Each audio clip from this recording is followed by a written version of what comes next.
Operation ಸಿಂಧೂರ ಶಕ್ತಿಗೆ ಉಗ್ರರ ಅಟ್ಟಹಾಸ ಬಂದ್.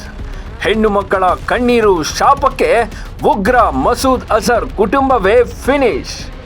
ಭಾರತ ನಡೆಸಿದ ರಣಬೇಟೆಗೆ ಪಾಕ್ ಜನರು ವಿಲವಿಲ. ಮಸೂದ್ ಅಜರ್ ಧಗಧಗ. ಅಷ್ಟಕ್ಕೂ ಪಾಪಿ ಅಜರ್ ಕುಟುಂಬದಲ್ಲಿ ಸತ್ತ ಪಿಂಡಗಳು ಎಷ್ಟು ಆಗಿದ್ದೇನು ಅಂತ ಹೇಳ್ತೀವಿ.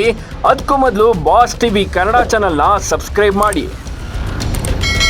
ರಣಕೇಕೆಯ ನಗು. ರಕ್ತ ಹರಿಸೋಕೆ, ಮನೆಗಳನ್ನ ಹಾಳು ಮಾಡೋಕೆ ಅಂತ ಹುಟ್ಟಿದ ಪಾಪಿಯ ಸಂಹಾರ ಈಗ ಆಗಿದೆ. ಭೀಕರ ಪಹಲ್ಗಾಮ್ ಭಯೋತ್ಪಾದಕ ದಾಳಿಯ 2 ವಾರಗಳ ನಂತರ ಭಾರತೀಯ ಶಸ್ತ್ರಾಸ್ತ್ರ ಪಡೆಗಳು ಪಾಕಿಸ್ತಾನ ಮತ್ತು ಪಿಒಕೆಯಲ್ಲಿನ 9 ಭಯೋತ್ಪಾದಕ ಶಿಬಿರಗಳ ಮೇಲೆ ಮಾರಕ ದಾಳಿ ನಡೆಸಿವೆ. ಈ ದಾಳಿಯಲ್ಲಿ ಭಾರತದ ಹಲವಾರು ಮಂದಿಯ ರಕ್ತ ಹೀರಿದ ಪಾಪಿ ಕೀಟದ ವಂಶವೇ ಧ್ವಂಸವಾಗಿದೆ. ಕಂದಹಾರ್ ವಿಮಾನ ಹೈಜಾಕ್ ಸಂಚುಕೋರ. ಸಂಸತ್ ಮೇಲೆ ದಾಳಿ ಮಾಡಿದ್ದ ಜೈಷ್ ಉಗ್ರ ಸಂಘಟನೆಯ ಮುಖ್ಯಸ್ಥ ಭಯೋತ್ಪಾದಕ ಮಸೂದ್ ಅಜರ್ನ ಇಡೀ ಕುಟುಂಬ ಆಪರೇಷನ್ ಸಿಂಧೂರದಲ್ಲಿ ಸರ್ವನಾಶವಾಗಿದೆ.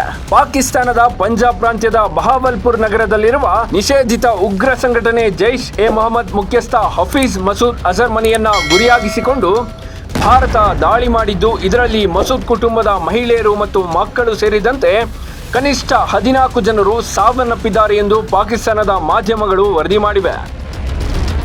ಇನ್ನು ಬಹಾವಲ್ಪುರದಲ್ಲಿರುವ ಮಸೂದ್ ಅಜರ್ ಅಡಗುತಾಣ ಸೇರಿದಂತೆ ಒಟ್ಟಾರೆ 9 ಭಯೋತ್ಪಾದಕ ಅಡಗುತಾಣಗಳ ಮೇಲೆ ಭಾರತ ಬಾಂಬ್ ದಾಳಿ ನಡೆಸಿದ್ದು, ಈ ಕ್ಷಿಪಣಿ ದಾಳಿಯಲ್ಲಿ ಇಂಟರ್ ಸರ್ವೀಸಸ್ ಇಂಟೆಲಿಜೆನ್ಸ್ ISI ಬೆಂಬಲಿತ ಲಷ್ಕರ್ ಎ ತೈಬಾ, ಜೈಷ್ ಎ ಮೊಹಮ್ಮದ್, ಹಿಜ್ಬುಲ್ ಮುಜಾಹಿದ್ದೀನ್ ನಂತಹ ಭಾರತ ವಿರೋಧಿ ಭಯೋತ್ಪಾದಕ ಸಂಘಟನೆಗಳ ಎಲ್ಲ ನೆಲೆಗಳು ಸರ್ವನಾಶವಾಗಿದೆ ಎಂದು ತಿಳಿದು ಬಂದಿದೆ.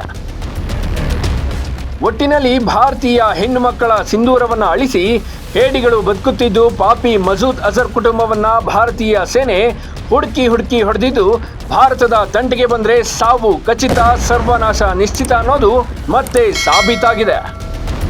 Bureau report, boss TV Kannada. Latest ಹಾಗೂ ಇಂಟ್ರೆಸ್ಟಿಂಗ್ ಸುದ್ದಿಗಳಿಗಾಗಿ ಬಾಸ್ ಟಿವಿ ಕನ್ನಡ ಚಾನೆಲ್ನ ಸಬ್ಸ್ಕ್ರೈಬ್ ಮಾಡಿ.